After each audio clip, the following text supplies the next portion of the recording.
Alrighty, we are live from Columbus, OH, and this is the Ramsey Show Aftershow show. I'm looking at myself on the YouTube right now, and the background looks like it's a background and not my actual. That is my actual apartment, though.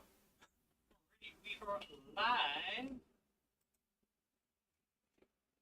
We got audio, so that's always good if you can hear me. At least I think so.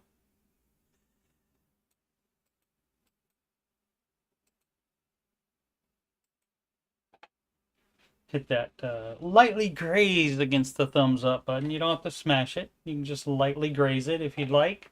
This is, again, uh, the Ramsey Show After Show, and I am Coach Steve Money. I'm a Ramsey Solutions Certified Financial Coach, and you can schedule a free financial coaching consultation assessment with me at calendly.com. You can do that if you've got money problems or if you just want to make sure you're on the right track. Be more than happy to offer that free consultation with you. You're on youtube.com/coachstevemoney, and for my financial content, you just scroll down a little on the main page and you'll see the Ramsey Show After Show playlist, and also the Answering Your Financial Questions playlist. I do that one on the weekend sometimes. It's mostly on hiatus now, but I did one this past Saturday. The music playlist has 11 Ramsey adjacent songs in there, like You Belong Dead Free, You Belong Dead Free, and How to Do the Baby's Lips Right, because people do them wrong all the time. For example, some people think you do all the steps at the same time, and that's a no. Alrighty. Market report. What up, Marshall? Marshall. I did log in as Coach Steve De Niro. Absolutely did. I wanted to just wish Anon Merry Christmas. She has me blocked on the other name. So just wanted to wish her a Merry Christmas. And then she blocked me on that one too. So that's over now. So it's over now. Must have been good, but I lost it somehow. Something like that. Just Roxette, I believe, from the 80s.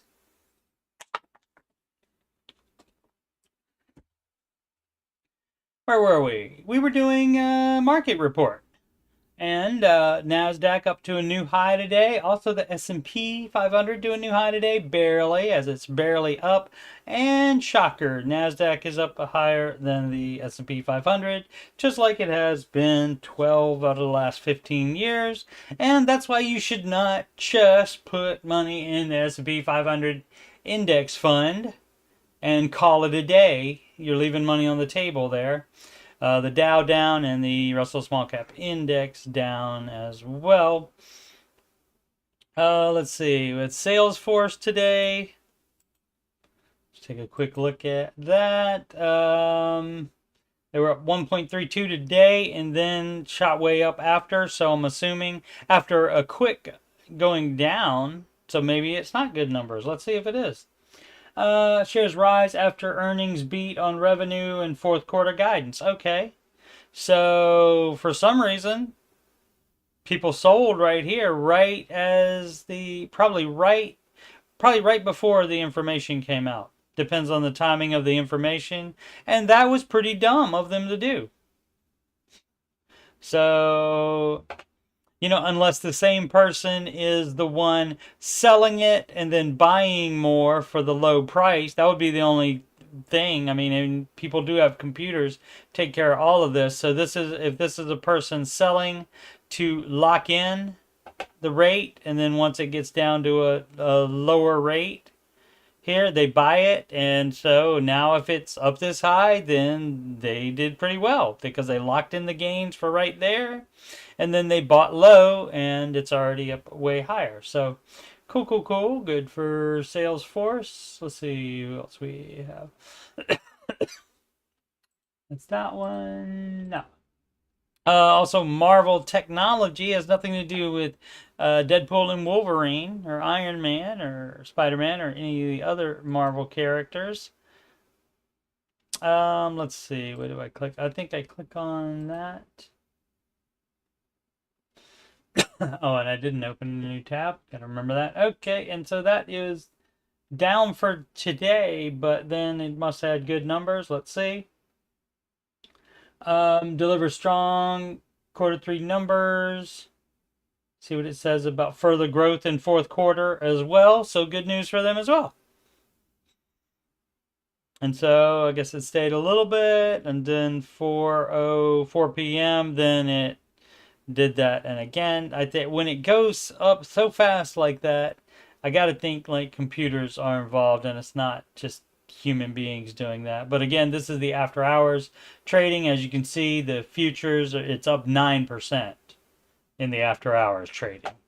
And so what it actually opens up at tomorrow, we'll have to see. Speaking of the futures, back to the future. We have Nasdaq, and I mean basically like today, Nasdaq up the most, S&P barely up, but barely up is fine. It's much better than being down, and the Dow down just slightly, 0.071%. So in case you are not math inclined, that is 0.0071. The percent means you just add another zero after the decimal point. All right, let's see. Let's go back. And then we want to check the rest of the planet. Everything up in Europe, everything up in Asia. All right. So not bad. Not bad for the day. The currencies, the euro up over the US dollar up over the Japanese yen, the British pound, love, up over the US dollar over the Canadian dollar. But the Australian dollarmite up above the US dollar. Let's see what else we got. The most followed single stocks on the Google. The only one down is nope. Two down. Alphabet, 0.09%. So again, what did we learn today, kids? We learned it's 0.009. Dollars or points or whatever you want to call it. But that's how you figure that out. And Tesla down, a rare day where it's below 2%, either up or down. Normally it's which I say that all the time. So one day I'll stop, but a lot of times I just say the same things I always do. Let's see. HB, what up? This is from CNN Business. America's biggest private company is laying off thousands of workers, and that would be Cargill, probably Cargill. The mega-sized Minnesota-based food production giant laying off about 5% of its global workforce as food commodity prices drop. All right, well, they got to do it if less money's coming in. And they don't need that many workers, then that's when you lay them off. The government really doesn't do any of that, but maybe it will start doing some paring down starting in January. We'll see if it does. This from The Guardian. This is based in the bloody UK, I think. Maybe right in London. Most expensive U.S. property for sale is a mere $295 million and likely to flood. Okay, so I'm not buying anything that's likely to flood, no matter how much money I have. I don't see how that would be good. Sprawling Florida mansion sits in one of the most vulnerable places in the U.S. in one of the most vulnerable places in the U.S. to climate-driven disasters. The most vulnerable. Okay, most vulnerable to climate-driven disasters. Okay, I just had a problem with that. Okay, but that's correct, though. All right, sorry, my English friends over there across the pond. But, yeah, so faces almost inevitable flooding event in the coming years. Um, yeah, I mean that's Florida overall. Flood insurance has gotten so high over there. And so you got to definitely, if you plan on moving there or continue living there, you got to consider that. And with all the rest of your expenses, it's going to be high insurance. This is from the New York Post. CDC issues major update about McDonald's E. coli outbreak, and they had that for slivered onions served on a quarter pounder burger is ended. Okay, so it's ended. So they got it out.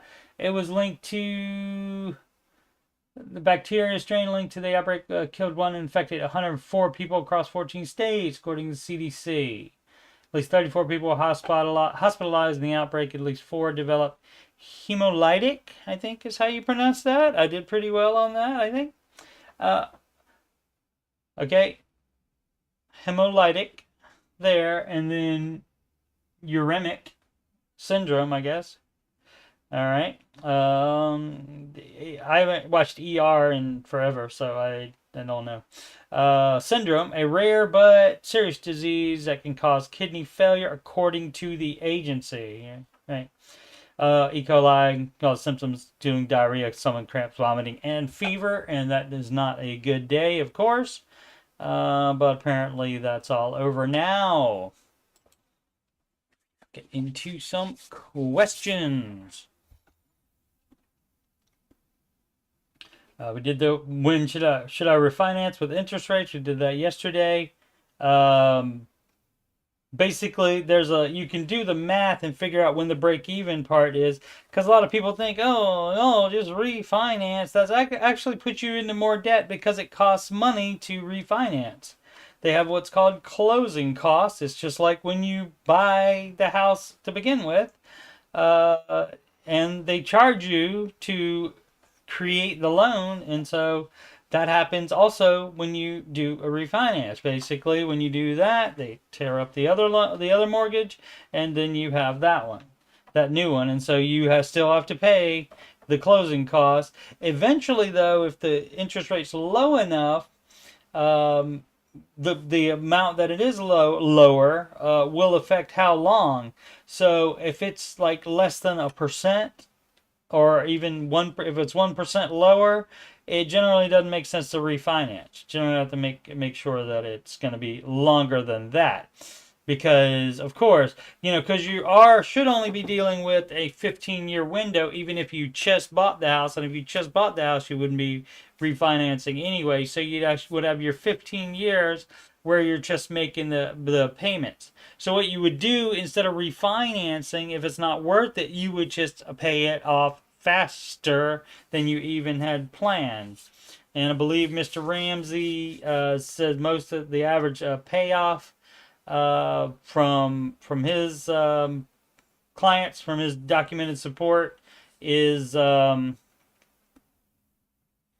years is the average.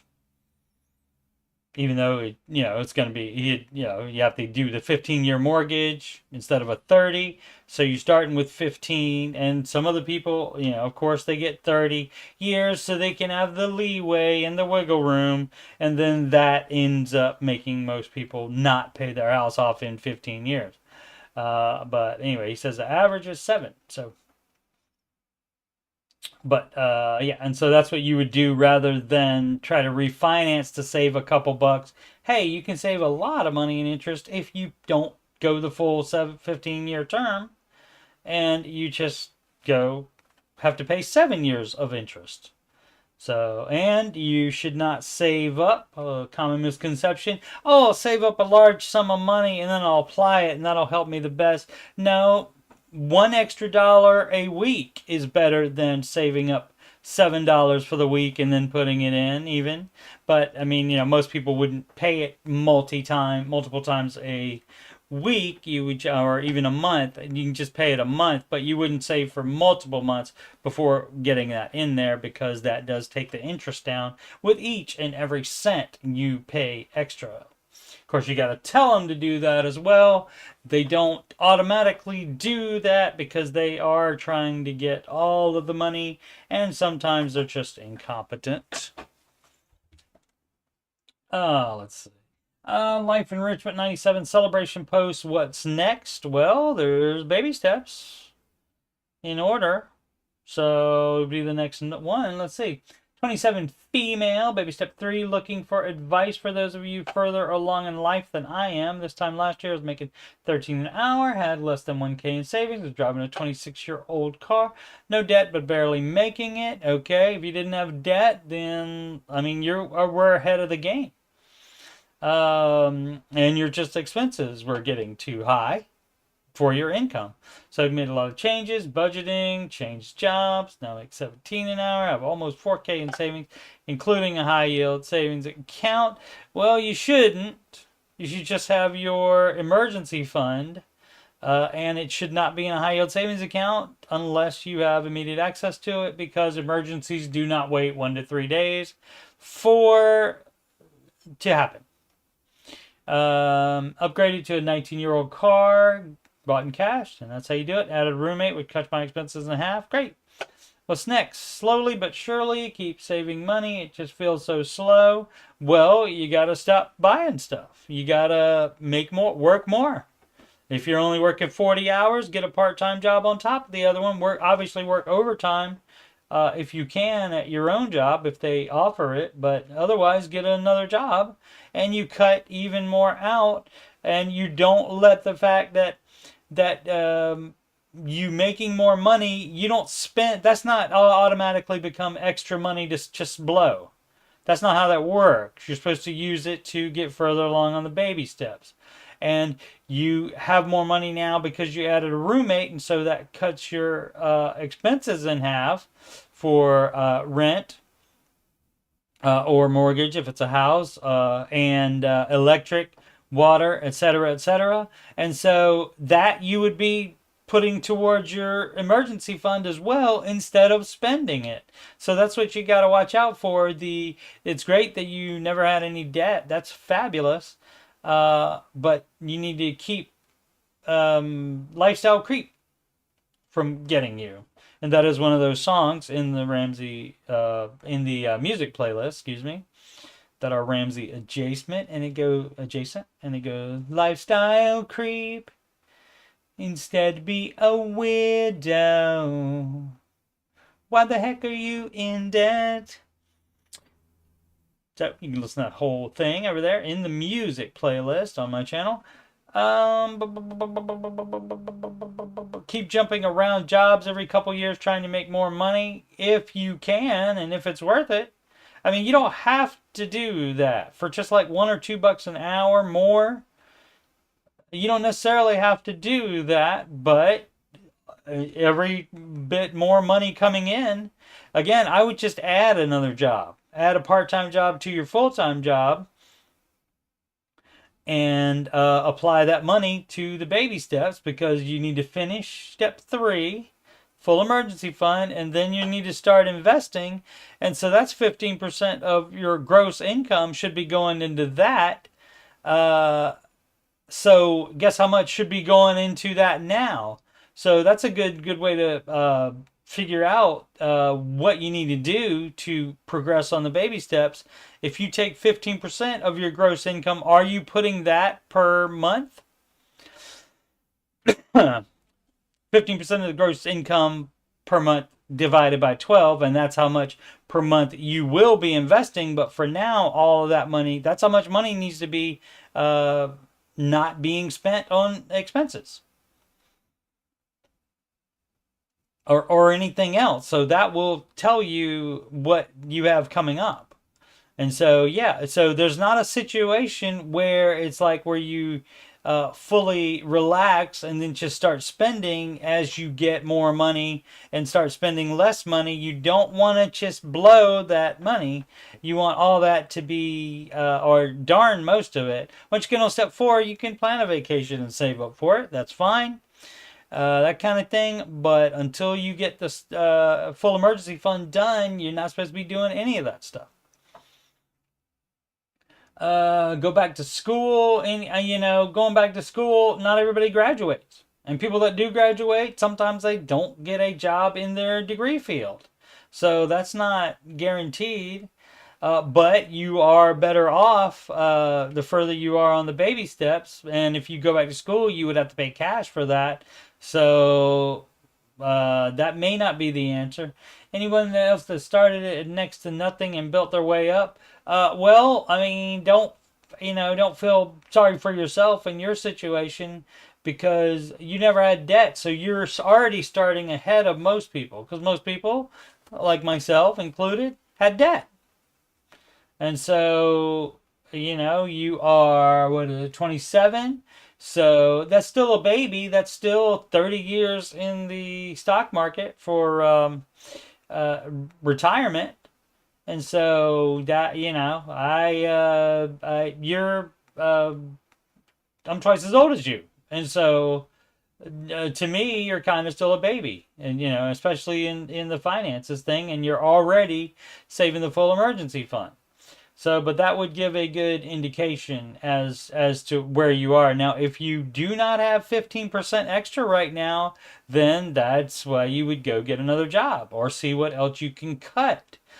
Don't when you find this extra money, it's like a raise. Budgeting is like a raise, and being intentional with money. And so, but you shouldn't just be spending that extra money. Most of that extra money that you find now, because you're doing things smarter, that should be applied to the baby steps. Because especially since now, like with debt, that wasn't really going to you. Granted, you used the money for something before, so it kind of went to you. But now, I mean, starting on baby step 3, that's all that's still yours because you're putting it into your emergency fund. You may not be spending it on fast food or vacation or something like that, but you still have that cash. And step 4, the investing, that is yours as well. The saving for kid college in step 5, that stays with you as well. I mean, for your kids for college. And then paying your mortgage off early in step 6, that stays with you as well. So none of that is going away to somebody else like debt payments would be. So it's all for you. And so that is what's next. What's next? The rest of the baby steps, and you have to prepare for them when you are a fairly low income earner. You can certainly, if you can live under that, that's fine. But again, the more money you make, the faster you can get through the baby steps, and that is the overall plan to get to step 7. Alrighty. Work in progress, WIP. I feel like a real WIP in finances. I'm 2 to 3 steps forward, and then a big ass jump back. All right. Today was a step forward as I just opened a high yield savings account with Capital One to build interest faster on my emergency fund. And again, people always love to do that. They love to scheme and scam like that, but you cannot do that unless you have immediate access to that money, because emergencies will not wait for a 1 to 3 day transfer before the emergency occurs. So that's a no. People think they're being clever when they do that. And of course, they always look for things. They read the baby steps and then they look, well, how can I improve this? It's already been proven. You don't need to improve it. Let's see. Lowered retirement contributions to help lower my current credit card debt faster. Well, you should completely cut that out. That's step 4. You do not do higher baby steps before you do steps 1, 2, and 3, and that's one at a time. You're not doing them all at the same time. You do step 1 first, and then when that's done, only then do you pay more on the minimums on your lowest balance amount. And you pay all of your debt off, smallest to largest, and you don't save extra other than $1,000 until you get to baby step 3, until you have all your non-mortgage debt paid off. And this is why I wrote that song, How to Do the Baby Steps Right, because a lot of people do this dumb crap all the time. People ask all the time. So I saved $1,000 in baby step one. Now, should I use that to pay off debt? No, that's a no. It's an emergency fund. It's your starter emergency fund. And the best thing that can happen to your starter emergency fund is you never have to do anything with it, and it just sits in a regular savings account forever. The same as the full emergency fund as well. That would be the best thing to do. So to build up interest faster on my, I mean, that's normal financial bro stuff there. And so not advised, because you need immediate access to your emergency fund. It's called an emergency fund for a reason. It's not, as Rachel Cruz often says, repeat after me, not an investment. I also lowered, right, so you should be cutting it out completely. I saw that suggestion in another post, never occurred to me before. All right, well, that's not even the advice. The advice is to go the step further and not do it at all until you don't have any debt and you have your full emergency fund, which apparently you're right there. Unless you still, oh no, you still have debt, so you shouldn't be on step 3 at all. So you should just have the baby emergency fund, so the $1,000, and so you're spending too much time thinking instead of just following the good advice. So you're trying to say you did your $1,000. Hopefully, don't have more than that. Hopefully, not doing them all at the same time. But it certainly does happen. Many people do it wrong for some reason. It seems pretty straightforward to me, except for the step 1, 2, and 3, one at a time, and then steps 4, 5, and 6, all three of these at the same time as each other. So, but that's part of what I'm here for, to explain the very, it seems simple to me, and I get it. I have been exposed to it for a long time, obviously. Ramsey Solutions Certified Financial Coach. So sure, I mean, I should know more definitely than the average person about these steps. But a lot of people just look at it and say, okay, yeah, that's great. That's great. Especially if they're already investing, because it would not occur to them that the right thing to do would be to stop investing while I'm paying off my dumb, stupid debt. Let's see. This year I have lowered my credit card debt, 3 credit cards with $20,000, by about $5,000. Canceled all but one subscription, $25 per month. I track all my spending. I dramatically decreased my Christmas spending this year. Setbacks. Okay, let's see the setbacks. Got another setbacks. TV died, a new one $380, and we're assuming not put on the card. I mean, that's the first part, and that too is not on here. That is step 0 is not on here. That's part of where you decide you're gonna pay off your dumb, stupid debt, and you're not ever gonna take out any more. So that's the first part. You're not gonna make the situation worse by doing more debt. You're not gonna do that. And so, again, forthcoming video on the missing baby step 0 and step 3B. There's a lot of components to step 0. Step 3B is where you save the down payment. So if you have a house, you don't need to sell it necessarily. If you are investing, you do need to stop that while you get that debt paid off. And yes, you forego the match. Yes, because you did it wrong by doing the debt. So you fix it by not investing temporarily, just for a hashtag season, and then you pay off all your debt instead with that money.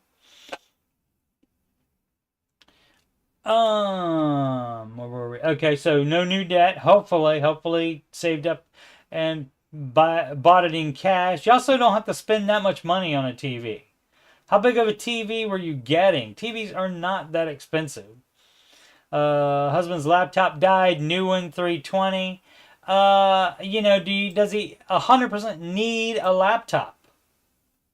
Like if you, in addition, have a desktop computer, he can just use that while we're doing the baby steps. Of course, husband may not be on board. Doesn't say anything about that. So that could be another issue. Splurged on auto cat litter cleaner, $350, and that would be a no as well. Sorry, you got the cat. You clean up the litter cleaner. You clean it up your darn self. Lazy. Student loans repayment start in January. I know expense, but still sucks. Yep. $39,000 per month, $150 to $390 depending on which repayment plan. Any advice to continue steps forward? Yeah, do the baby steps right and stop doing this stuff. Your setbacks need to be actual emergencies. TV dying is not an emergency, so you would not do that. Or you buy a cheap one. You could have bought a used one instead. The laptop, if you have a desktop computer as well, or you have a laptop that you don't use 24/7, husband can use that one. See, people don't think. People just run out and just get a new one, and then you splurge on the kitty, which is I guess no different than when you spend money on unnecessary things for your children too.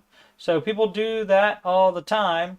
But yeah, I mean, the student loan repayment is not a setback. That's just part of baby step 2. So that's not a setback. You might think it's a setback because you don't have to started paying until January, but that's tough crap. So yeah, so you are a work in progress, and hopefully, how many comments? Only 4 comments. Let's see. Listen to podcasts, you get better knowledge of the steps, right? You're on the right path, but it is the right path. You're just not following the path correctly. A part-time job to focus on debt. Hang in there.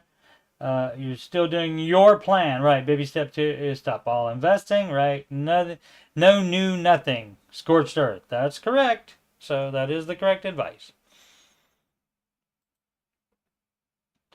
Where were we? We were doing that. Don't need that one. Need that one if we run out of Reddit questions. Okay. Work in progress. We did that one. Bring on Briong 1229. That looks familiar. So maybe recent poster as well. A different post. Oh yeah, because it's an update. Baby step 2 update. 2 months in and making progress. Great. Made an initial post after our first 2 weeks following the baby steps. And has it linked here. Very nice. Very organized. And 7 weeks later, we really put a dent in our debt, paying more than $30,000 or approximately 18%. Great. The updated chart below shows what we paid. And anything with a remaining balance shows what was paid with just the monthly payments. Less interest, okay? My wife and I are both due for salary increases after the first 2 years. Fabulous. And we're on track to have everything paid off by February of 2026. That's $200K in debt paid off in 15 months. Fabulous. I'll likely make another update post at the 6-month mark over our journey. So sometime in April. Hope everybody continues to grind in pursuit of being weird. I want to see this chart because I have doubts that it's going to actually be a chart. It might be just a list. Let's see. Yeah, that's not a chart. That's just a list, dog. Chart has like colors and stuff in it and so forth. Klarna. Let's see. Oh yeah, let's see all the debt. That's fun to do. Klarna, and that's one of the buy now, pay later, which is the same as credit card.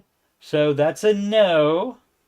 You just don't do that. You never do that. If you want something, you save for it in cash. Amazon. Okay, you don't know what that was for. I guess Amazon credit card. Afterpay, again, another firm. Just use all of the buy now, pay laters. So stop wanting stuff is first part. Stop wanting. You have to stop wanting crap like, PlayStation 5, that kind of thing. Stop wanting stuff that's not 100% necessary anyway. Okay? What you should want more than any of those is to have a better life.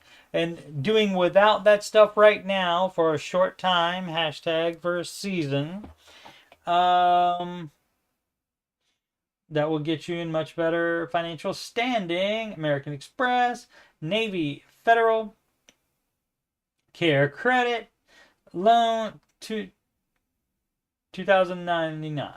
Okay. Oh, is this the person that called today? Because somebody asked her. I think she was in the chat. I didn't see it. I didn't see it. I didn't notice it.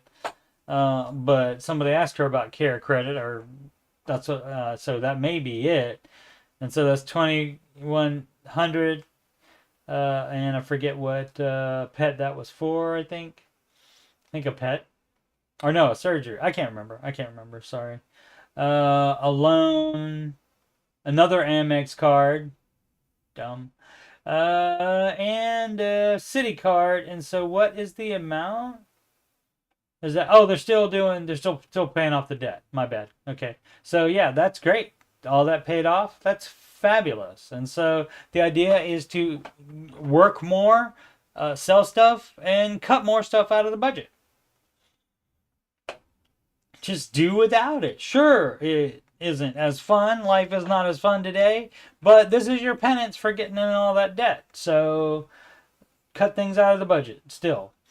So that loan, and I guess these are the minimum payments. Which it really doesn't. I mean, I don't know. I don't know what you would need that number for to know that number. I mean, it's good to see this because that's the total amount paid, but this is just the minimum payment per month, or the interest. Is that the interest he said? Just the monthly minimums less interest. What does that mean? You added the interest amount per month to it? Oh no, okay, it's the monthly minimum payments that are not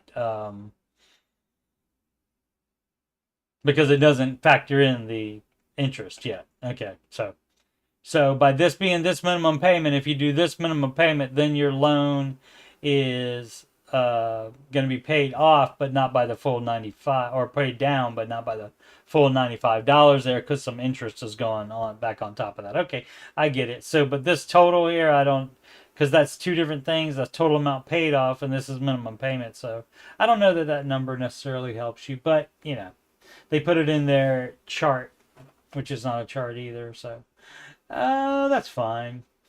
People can do what they want. Chase $17,000, another loan $17,000. What didn't they get a loan for? Look how many different loans. Some of them student loans. Oh no, student loan is separate than those. You know, hey, maybe pay something in cash at some point. My goodness. Car loan $43,000. Hey, got a great idea. Sell that freaking car. Gosh, that'll get you out of debt a lot faster. That'll lower your debt by $43 freaking $1,000. And so that would take you down to 127. Yep, 127 in debt. So yeah, sell that freaking new car. Jeez. Let's see if somebody told him that. If nobody did, I will do that. Just as a service to them. Yeah, alright. Sell the car. Get a cheap cash car that will reduce your debt by, was it 43K?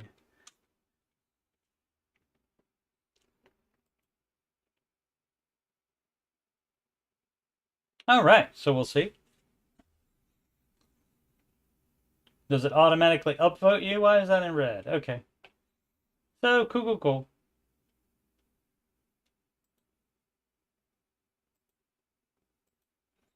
I mean, so some people, it just doesn't occur to them to do that. What up, Trey? Mama call him Trey, Daddy call him Trey, I call him Trey.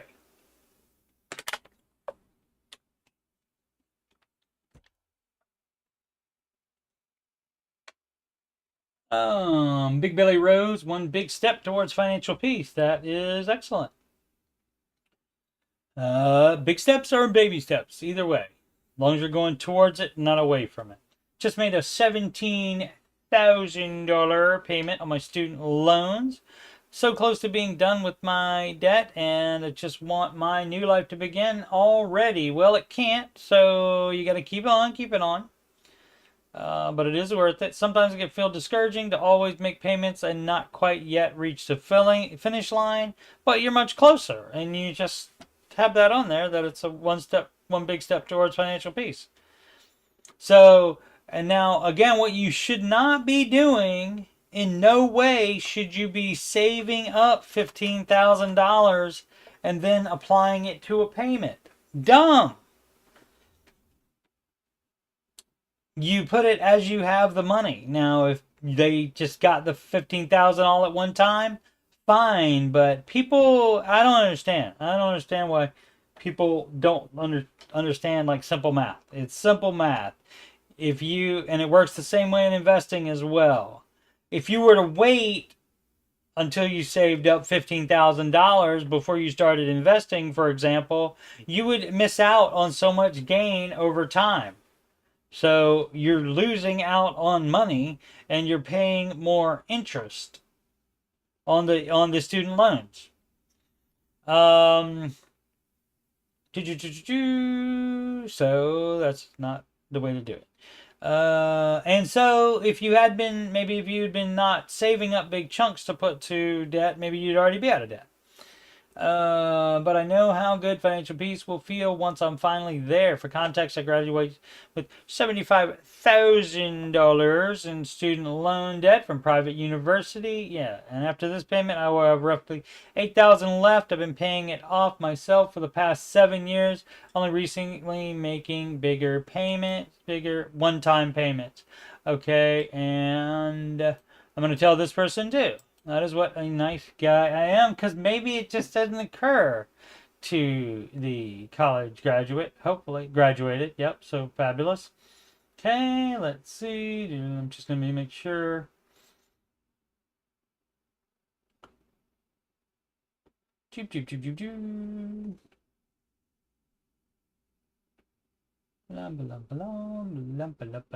This time next year, see.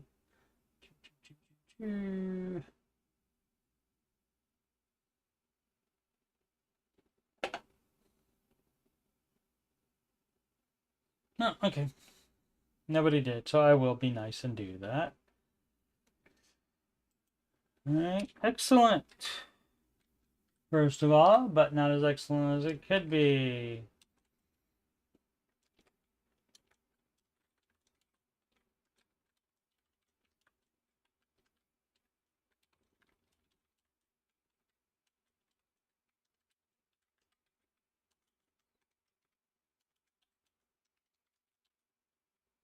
Did not save up big chunks before paying debt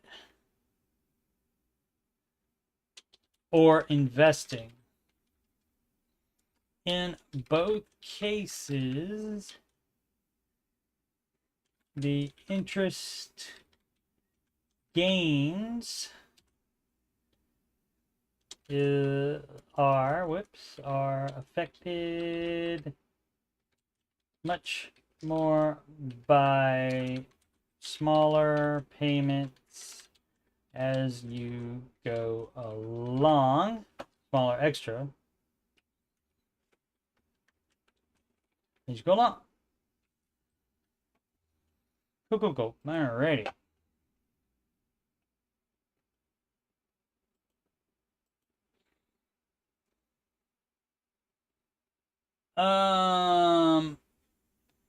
Coast Lawyer 2030 talking out a nuking retirement fund to pay off debt. Well, that's not the advice. Is that good enough? That's not Dave Ramsey's advice. Is that not good enough? I come from the fire bogglehead school of personal finance. I don't know that either. Quite frankly, I think my wife and I oversaved for a retirement. With my wife now staying home to take care of our son with disabilities, I've been working 2 jobs for several years and growing tired of it. Hey, that's life, man. I have all this money saved for retirement, $575,000. Okay, well, let's see. It means basically absolutely nothing in my day-to-day life. I just read Dave Ramsey's Total Money Makeover and feel quite inspired. Great. And he doesn't tell you to do that dumb crap. One thing he wrote that was very persuasive and motivating: when you contribute all of your energy towards one goal, you will accomplish it faster than you think. It's probably stupid, but I'm contemplating liquidating retirement to just nuke. Yeah, it is. And paying attention to just one goal, that means you're doing stuff just for that. So, like right now, you shouldn't be continuing to retire, but it's too much of a loss to get the penalty on taking it out of retirement before your retirement age. If your retirement age, you can do that. Let's see. Well, the rest of it is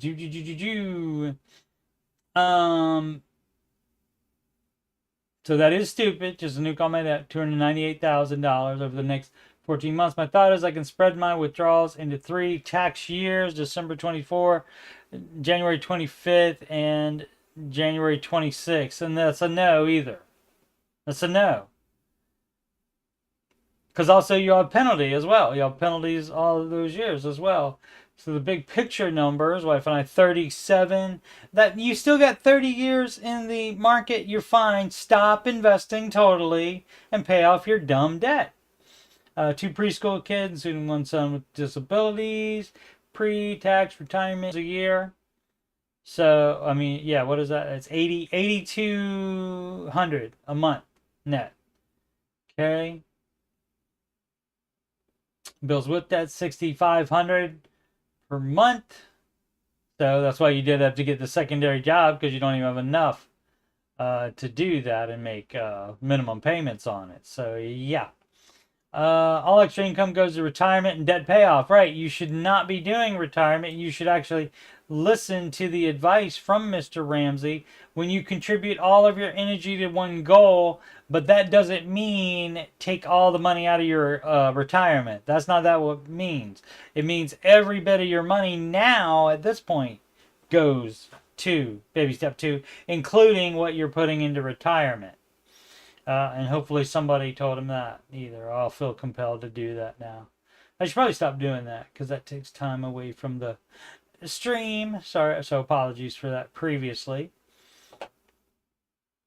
Obviously, the thinking here is I could ditch my second job and spend more time with the family if I didn't have to work a second job to pay off our debt. Okay, so you're gonna pay all the penalties in order to not have to work the second job. Stop being lazy. By my math, I would probably need to pull $300,000 to pay off the debts after taxes and penalties. Exactly. That's $50,000. Dumb. I'd first pull from Roth, continue to cash flow my debts as much as possible, and pull whatever I need in the next 3. Yeah, and you should not pull. Don't pull from any retirement at all. So you're doing it. I'm assuming I'm crazy. Yes, you are. You already know, so why ask? And if so, carve out an alternative path that makes more sense for me. Stop investing and continue the second job, and check your budget and X things that aren't 100% necessary. Boom. That's right. You'd still be in the same place in 2 years without retirement saving. Horrible idea. Absolutely do not liquidate your retirement. Yep. General retirement, doubling it every 7-ish years. I don't know what you mean by making payments on the 1st and 15th of each month. Maybe doubling it. I don't know of any bank that is going to accept and credit a partial payment of a mortgage. Yeah, they will.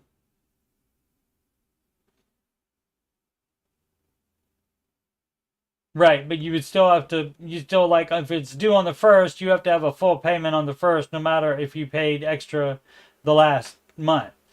because what you want to do is make sure that they apply any extra to principal, and so they don't do that very easily, or you got to call and make sure that they have applied it to that, and they have to fix that if they did it wrong. Or it could depend on the terms of your mortgage.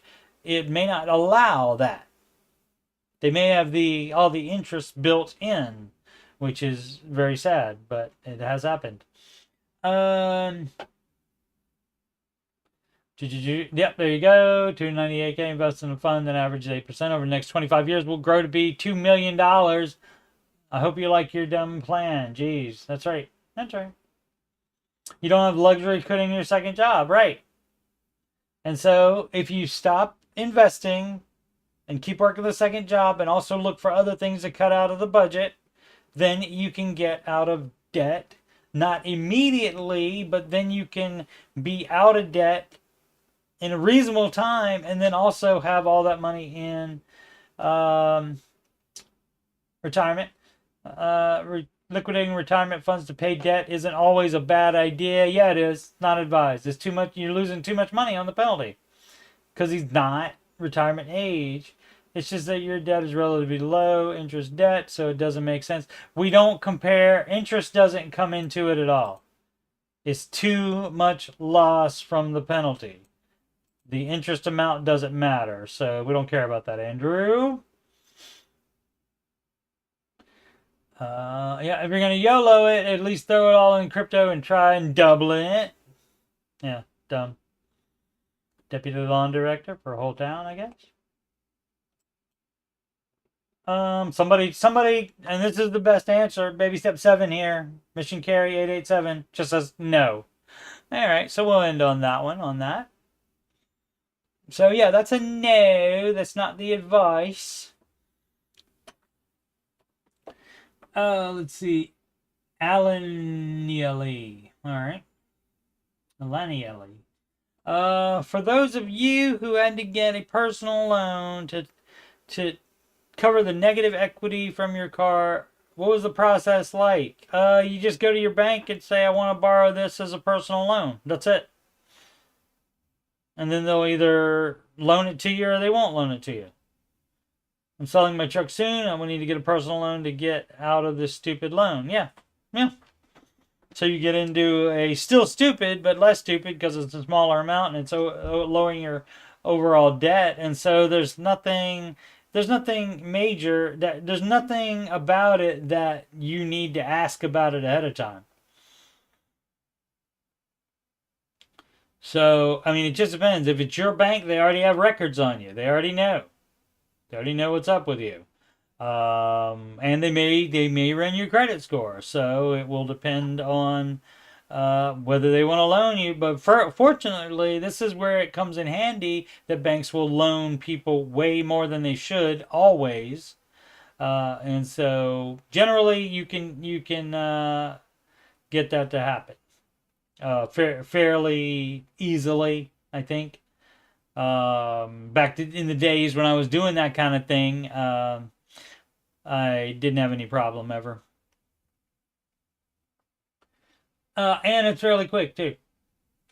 Key inflation 2210. Unsure what to do with 60K. Well, any extra money at all, ever, anytime, any place, anywhere, for any reason. Any extra money you get, you apply to whatever baby steps you're on and just keep going with it. 25-year-old female who just sold a rental property and profited 60K. Great. I'm unsure what to do with these funds. I have 340K left on my mortgage. I have 50K in retirement account. I also have 30K in high yield savings account. Would you recommend putting this money toward my mortgage or retirement? Well, you would apply it to the baby steps. I'm assuming that your 30K in high yield savings account, again, people love to do this, but what if you have an emergency? What are you going to do? You're not going to have the money for 1 to 3 days while you arrange a transfer. And also, if the emergency has happened to you, then that puts you in the position where hopefully you're conscious, so you can do that, so that you can transfer that money. But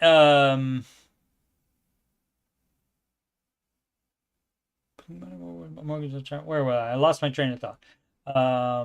But yeah, so you don't have your emergency fund there, but assuming you have the emergency fund, and so it doesn't matter how much you already have in your retirement account, that doesn't change the answer. But if you don't have any debt and you already have full emergency fund, you could put it in retirement. But since you have the mortgage, you do have the mortgage, so you shouldn't be investing more than 15% of gross. So if you're already doing like 15% out of each paycheck into retirement, then you're okay on that for the year. If you have just recently started doing that and will not hit the 15% for this year, you can put that amount, you can add that amount to it, or put it in a Roth or something. Like that. Otherwise, you could start a little bit, put a little bit to kid college, and then you pay out the mortgage early, and you always pay the mortgage off early before you invest more than this 15%. So you should not be having any extra savings beyond retirement and your full emergency fund, which I'm assuming these are. But yeah, any extra money, you apply them to whatever baby steps, and I mean, people just, I mean, when it's their own situation, people do not think as clearly generally, and so I get it because it's you and it means so much more. The outcome means so much more to you than you just being able to look at it happening to somebody else. You don't get the benefit of that 60K. So, it's not, the stakes aren't as big for you. So that makes a blind spot for some people. They're too close to their own situation to be able to think about it clearly. And if you were thinking about it clearly, you might just say, oh, you're doing the baby steps, maybe you do it in order, and you do that with whatever money comes in, and life doesn't change because it's rental property profit. That doesn't have anything to do with it. Any incoming money gets applied to whatever baby step you're on, and higher ones, if it takes care of the previous one. Never stopping retirement contributions even with debt. That is not the advice, of course. Like I just said, you do that. And 2 questions ago. Yes, you do that. Brief background is 46 years old, live with longtime boyfriend in our house. Not advised either. Have 403B and a Roth IRA of my own that total $130,000 together. I have 20K of credit card debt that I am paying down. Work a full-time job in academia that pays 50K and a part-time job that is 8 hours a week. Great. Sometimes I can get extra hours. Great. At 33 an hour. It pains me to think about stopping my retirement contributions. Tough. If you want to follow the proven plan, you'll stop them. Which I know likely aren't high enough balances for my age. Too bad. Guess what? Your amount of debt, the 20K of debt, is also more.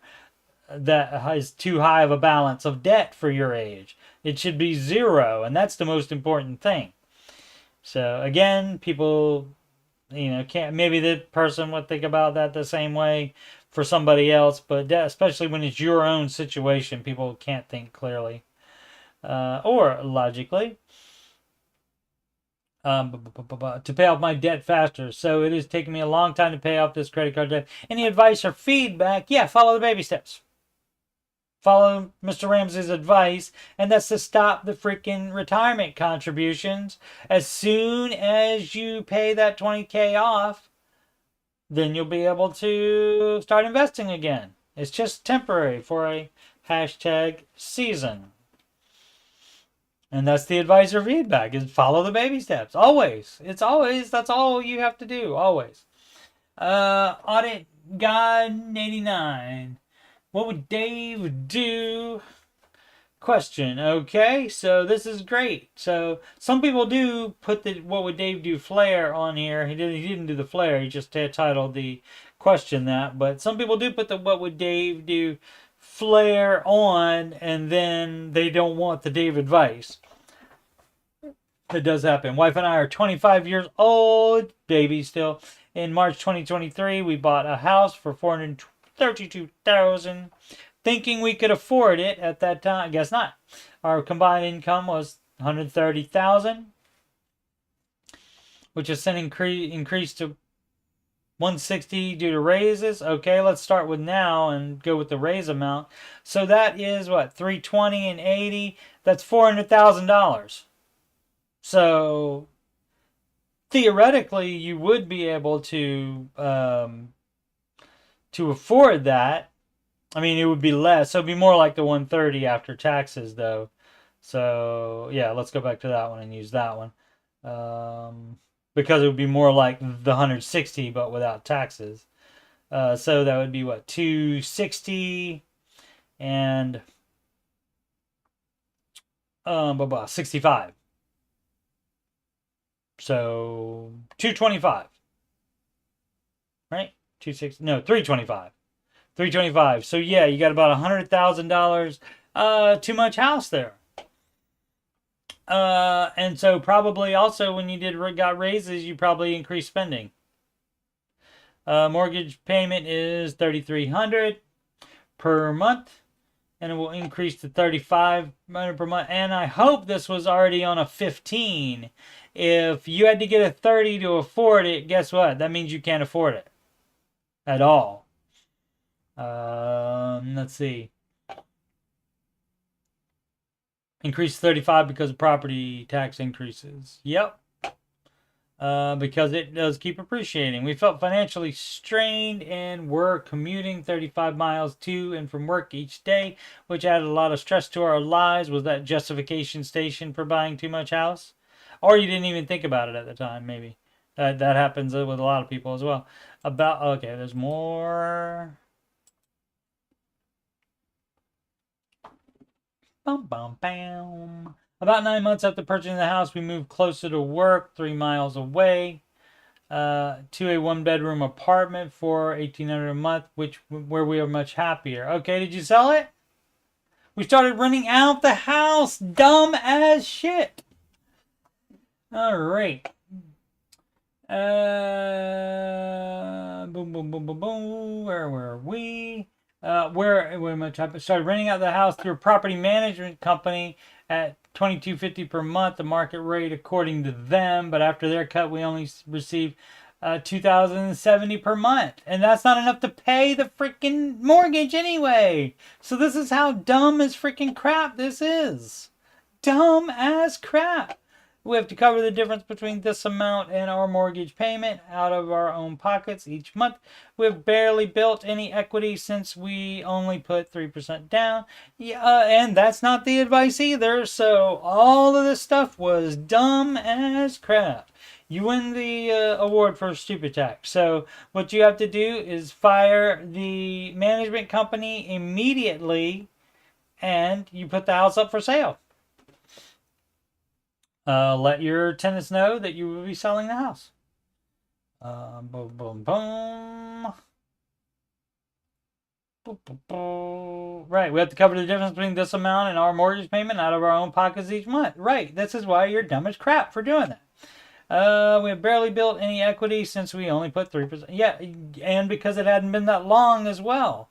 So, dumb as crap again. So many dumb as craps. Contacted a Ramsey endorsed local provider, ELP, about selling the house, and they said the market hasn't appreciated, so our home is likely worth less than what we paid for it nearly 2 years ago. Right, stupid tax though. You don't keep paying all that money until it goes back up again. You don't do that. You just take the loss now. We're tired of being landlords and dealing with this financial stress. Yeah, we regret buying the house in the first place. Right, shouldn't have done it. We're considering contacting the bank to initiate a short sale, but are unsure if this is the right direction. We just want to be rid of this burden without making another huge mistake. What would Dave do in this scenario? He would definitely sell the house. I would think short sale would be less beneficial to you than you just saving the money up or getting a smaller loan for the amount that you owe, if you can, if you have bad credit. Now that is not going to happen also, but I mean, yeah, it's got to be sold regardless. So yeah, you do that, but contacting the bank to initiate a short sale. So yeah, I mean, that may be what you have to do, but I don't know of any way. I don't think that will benefit you in any way by doing a short sale than if you just get yourself a personal loan to do that. And maybe you can call the bank, and maybe they will do that. Maybe the place you have the mortgage with will do that as well. You can see if they will do it. Just tell them the situation, without getting into all, do a 1, maybe 2 sentence explanation of it, and tell them that. And of course, if it's somewhere you can go in person to talk to somebody, that would be best as well. But yeah, you got to sell it either way. That is gone, and you should have done that right away instead of, who had the idea to, were you watching TikTok or something? Where'd you get the idea to, oh, we'll just rent it. We'll just rent it and it'll pay for itself. Dumb as crap. Especially when you're paying somebody else to manage it for you. That takes too much of the profit away. So if you're going to be a landlord, you need to be the landlord and not have a management team be the landlord or management company, because then they are going to take a bite.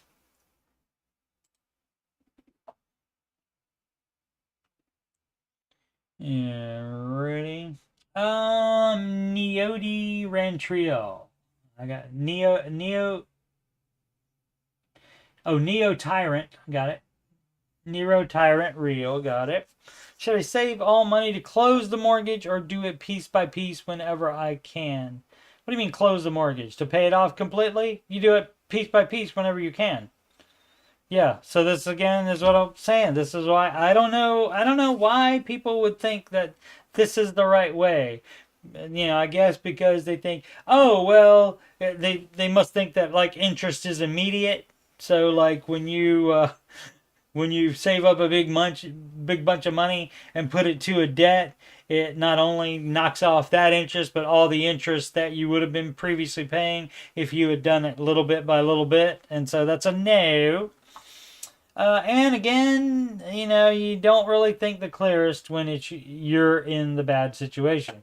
Want to take a step, and this is not just paying it off early is not a bad situation. That's a good one. I want to take a stab on my mortgage, $347K left.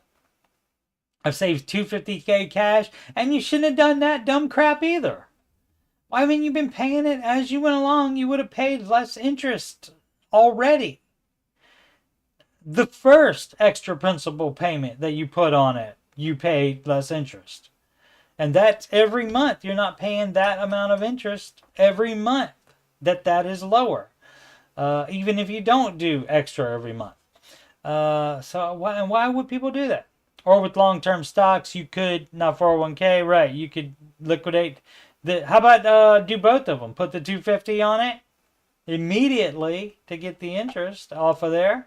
And then liquidate all your stocks. Anything that's not in a retirement account, you liquidate to pay off debt, for sure. Because you shouldn't be doing any of that crap anyway unless you're on step 7 with the paid off house. So you doing it wrong. Question is, should I wait to save all 347? No. Plus my 6 months of emergency fund. No, you should already have your 6 months of emergency fund already. Or just take out that emergency fund now and give the rest to the mortgage. Yes. I mean, yeah. So you would take that out and you would just put that in an account that you have immediate access to. High yield savings is fine, but you have to have a debit card or check writing access to that, because emergencies, again, do not wait for a 1 to 3 day transfer. And no other debt. Edit. After I saw the comments, I realized I need to give more info. No, not really. You don't. The mortgage rate doesn't matter. The 30-year means you shouldn't have. If you have to do the 30-year to afford it, then that means you shouldn't have gotten it anyway. But if you put that much toward it, it will probably be within your range. And so at that point, also, you might want to look at, let's say, 315. All right, so yeah, you wouldn't be getting less interest on that. So you don't want to change that now. You just want to pay it off as soon as possible. Originally $396, got in 2021, paying $2,100 per month. I'm not living in the house. All right, why don't we sell it? Did work reasons I had to move abroad a couple months ago, and the house is on rent. The rent is $2,800 per month. Considering the property management fee and maintenance cost, I can still pay it without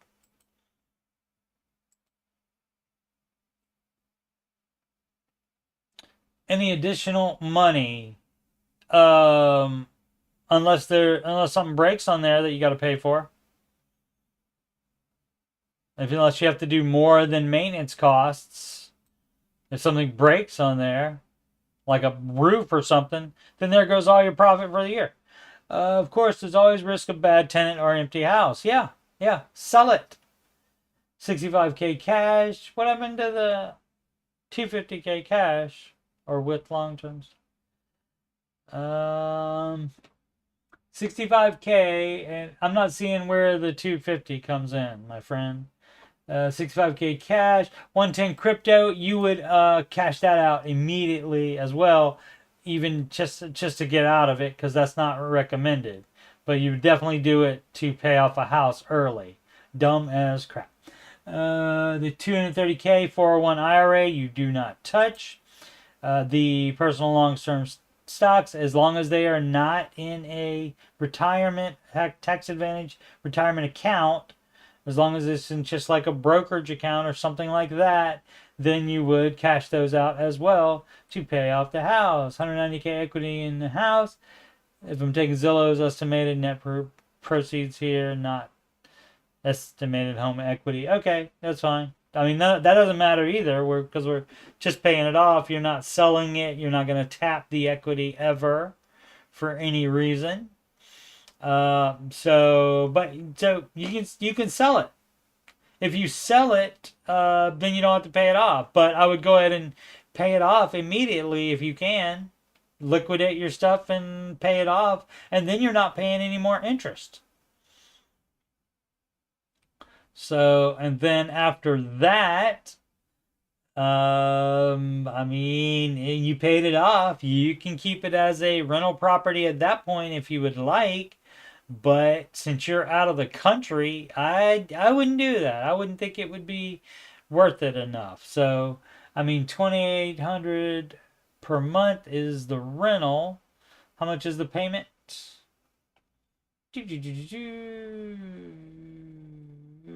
The rent. Where's the payment?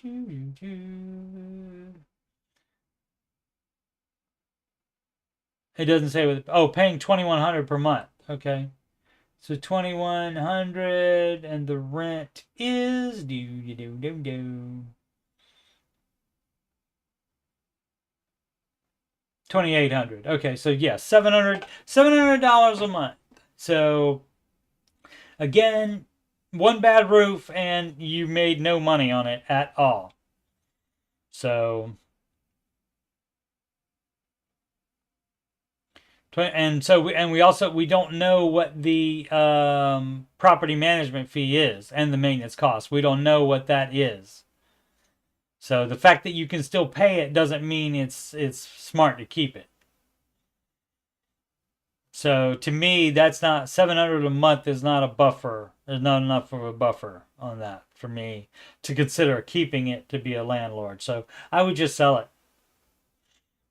But either way, you got to pay it off. So go ahead and pay it off, but I would still sell it. But up to you if you insist on being a landlord. Not advised for the faint of heart, and generally also, it's not a good idea if you have to pay somebody else to manage it for you. Alrighty. So, what up, Ellie? Sorry. Then why are you here, Rafael Lopez? Oh, some dumb troll in my chat. That's fun. That's okay. I have them blocked. I don't have to see them, but they still positively reinforce my algorithm by being here, and that's how dumb they are. So dumb. You would think they would get a life instead. Would be a great thing to do. Merry Christmas, Ellie. How are you, dear? What's more, I am Coach Steve Money. I'm a Ramsey Solutions certified financial coach. And if you would like to schedule a free financial coaching consultation assessment with me, you can do that if you've got money problems or you just want to make sure you're on the right track. You can do that at calendly.com/coachstevemoney. You can email me about financial coaching or anything else, coachstevemoney@gmail.com. Donations go to paypal.me/coachstevemoney. Alternatively to Cash App at $CoachSteveMoney. Alternatively, still a Walmart gift card to coachstevemoney@gmail.com. Upcoming streams. This show. It's the Ramsey Show Aftershow show. And that's 5:25 p.m. Monday through Friday when the Ramsey Show ends on YouTube. And the rest of it goes exclusively to the Ramsey Network app. The weekend stream I did do one last weekend. Just because I missed the Friday one because I had Thanksgiving plans with my son. And so I did a weekend show, and that's called Answering Your Financial Questions. Both those playlists are right here, Ramsey Show After Show and Answering Your Financial Questions. And I may occasionally do one of those. Like I might do one Sunday because Washington is off. They have their bye week. Finally, they have their bye week. And so on Sunday, yeah, I might do one. And so that would be at 4 p.m. Eastern Time.